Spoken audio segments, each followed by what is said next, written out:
Hi, my name is Carlos Carrera, and I'm going to develop the task of recording 5 videos to the internship number 2. Okay,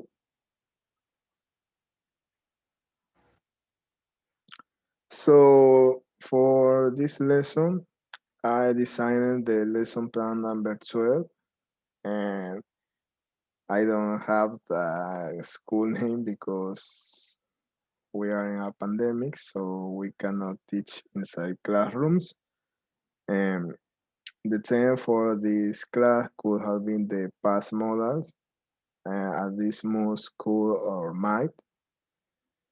The day would be the 2nd of December on the 2020.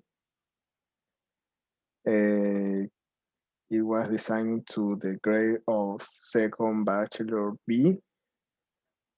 This class was supposed to last 45 minutes, and the proficiency level of students where they are supposed to be intermediate English B1. Okay, with this lesson, what I am trying to achieve is that the students will be able to listen sentences, identify the past modals, that the students will be able to tell sentences and expressions using past modals, that the students will be able to read text and paragraphs and identify the past modals. And finally, that the students will be able to write text and sentences using past models. The methodology. As I said in my videos, I choose the PPP method, also known as presentation, practice, and production, because I find it appropriate to teach or at least to introduce a lesson or a topic. The strategy for this class will be the PowerPoint presentation, but in pairs. Okay, so now the class. So after greeting my students, hey everyone, how are you? I will start complaining about situations that happened before, like my car broke down, the rain must have damaged it, the science teacher stepped on my foot, she might have a bad day, and like that. And the students will be confused because it is not expected that your teacher comes to the classroom and starts yelling this kind of things to them. But I will use that because now their attention is on me, so I will take advantage of that. Now, after that, I will explain that in every complaint that I did, I used a past model. So then, as we are used not to do, I will proceed to explain how we use them and make some examples of them.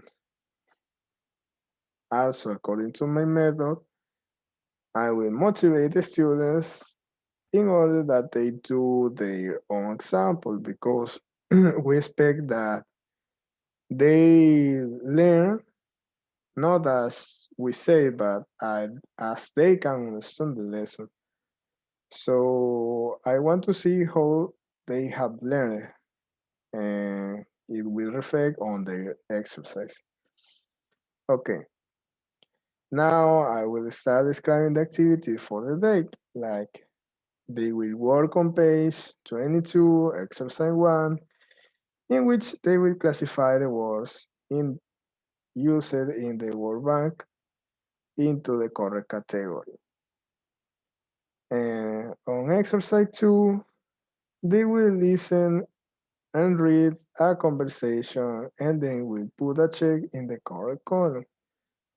With this, I am improving their skills of listening and reading. On page 23, exercise 3, they will use the word bank to complete the guesses. Second, they will work in a worksheet in which they will complete sentences using past models. With this, I am trying to improve their writing skills by also letting them to practice the lesson of past models. Finally, they will work in pairs in a presentation in which they will talk about unhealthy habits in our community and how we can change them. You know that nowadays we our community maybe has one or two or maybe more unhealthy habits. So the students we try to discuss about these situations that happen in your community while they use the past models. And the reason why I choose the past models is because we cannot take them lightly because they played an important role in the communication because with them we demonstrate the grade of certainty that we are about something. In other words, it means how sure we are about something. So we may have made the mistake that we put something as sure, but in reality we're not sure or we know that it's impossible, but because we don't know the past model where we just launch them and we cannot do anything about it. And that could have been my class for the past models.